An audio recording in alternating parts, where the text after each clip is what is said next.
أعوذ بالله من الشيطان الرجيم بسم الله الرحمن الرحيم الصلاة والسلام على محمد وآله الطيبين الطاهرين رب اشرح لي صدري ويسر لي أمري واحلل عقدة من لساني يفقهوا قولي ربي زدني علما. Assalamu alaikum everyone and welcome back to our verse a day reflections from the Quran in the month of Ramadan. Today, inshallah, we will be looking at a verse from Sura Zilzal, which is chapter 99 of the Quran. And this is verse 7, where Allah says, Bismillah ar-Rahman ar-Rahim, فَمَنْ يَعْمَلْ مِثْقَالَ ذَرَّةً خَيْرًا يَرَى. So whoever has done, Ya'mal, has done, misqala, like an atom's weight of khair, of goodness, shall see it. And of course, the next verse is وَمَن يَعْمَلْ مِثْقَالَ ذَرَّةً شَرًّا يَرَى. Similarly, whoever has done an atom's weight of evil shall see it. So today, inshallah, we will just focus on verse 7, which is about the atom's weight of good. And scholars explain that this verse obviously means that on that day, on the day of judgment, when things become apparent, when we are when we are experienced a different, realm of reality, man will begin to truly recognize the impact of his actions. And he will be shown the outcomes of his good and bad actions on that day. And very often, we do things, we have no idea what the impact is, but on that day, things will become clearer. And the implication of this ayat is, of course, that even the smallest of deeds will incur more reward than we can imagine.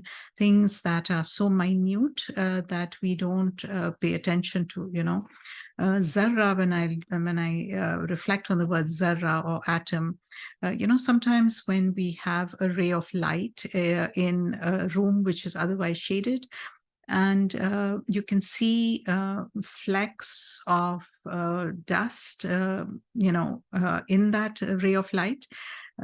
Things that are not apparent to the naked eye generally, but in some kind of light they become apparent, and that even smaller than that is the weight of an atom or a zarra. So we know that the virtue of deeds with Allah subhanahu wa ta'ala is never in the quantity, it's not in the magnitude, but it is focused on the intention behind it. In other words, even the smallest of deeds done with a pure intention are weightier for him than the largest of deeds done for the wrong reasons, such as to look good, to attract accolades, or to indebt others to ourselves. So, of course, it also implies that two people may do the exact same action outwardly, but the internal spirit of the action and therefore the reward may be very different based on the intention. And therefore, it really behooves us to continuously check our intentions, to spend a moment to set a good intention before taking any action at all. And it's very interesting that these days in science, research is suggesting that we actually do not have to wait until the day of judgment to see the impact of our good actions. And what do we mean by this? So when we do small acts of kindness, there are so many benefits that accrue to us immediately in this life. First of all, feeling good. So up until recently, social science research was focused on the impact of receiving acts of generosity or kindness. So, for example, when physicians are kind to people, they are more likely to recover faster. We know this, right? Marital love, love between two people when they're doing things for each other is a protective factor for heart disease, for many other things. But it's only in recent years that interest has shifted to the performer of these acts of kindness, or what is called altruism, right? Doing things without the expectation of return, doing them just for the sake of goodness. And research has shown that, regularly doing these small acts of kindness, good deeds, has major impacts on our own health and well-being, and that on the larger society as well. And there's a load of credible research, for example, these days on the physical and emotional health benefits of volunteering, for example. So And very interestingly, the research also suggests that the positive benefits of volunteering, which is called the helper's high. In other words, you are feeling, elated, a sense of well-being high from the act of helping somebody else. And they don't come from what is called dry action, when the act is out of duty in the narrowest sense, or, for some other reason. The biggest benefits from doing acts of kindness, from doing good deeds, comes from working to cultivate a generous quality, from interacting with other people, for having care and compassion for them. This is what we call altruistic love, in the sense that it is um, the sense of caring for another's well-being, and taking action in order to promote that well-being. So in other words, the intention with which you are doing the good deed, it matters even in this world. Secondly, what also shows, in research now, is that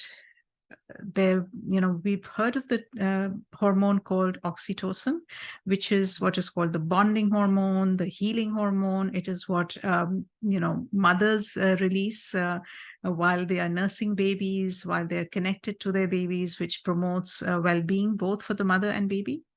This hormone is released when you do acts of goodness, when you do good deeds for others, when you show kindness to other people.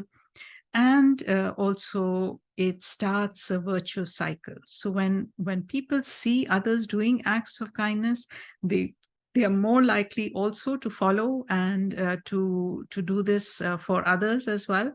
And so these tiny acts start a type of virtuous cycle of goodness, if if we could look at it that way. So in other words, this suggests that we see the impact of our good deeds even in this world.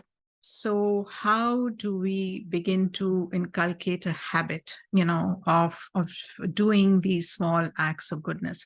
So we are told to seize opportunities as we find them, because opportunities are like clouds, and they leave as soon as they come. In other words, we need to start with an intention to do this, and we need to become more aware of opportunities that exist in our close circle, in our far circle, with people we don't know.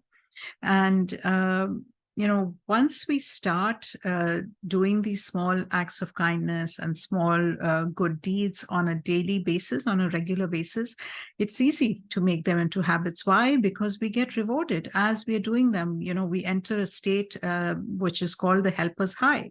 And the more acts of kindness we do, the better we feel. And this in turn encourages us to do more acts of kindness. So, one wonders why we don't do more. And generally, again, it is because we're too distracted. We're simply not aware. We live in our own little tunnel. It's hard for us to pay attention to what is going on and what the opportunities are. So inshallah, once we become aware and we make an intention, we start putting it into practice, Allah helps us. How? By giving us all those feel-good hormones, by giving us this helper's high, by starting this cycle of generosity, of kindness around us, all of which motivates us to do even more of this. So inshallah, let's look around and seize the opportunity wherever we can find it. And so thank you for listening, and inshallah see you again tomorrow. Assalamu alaikum.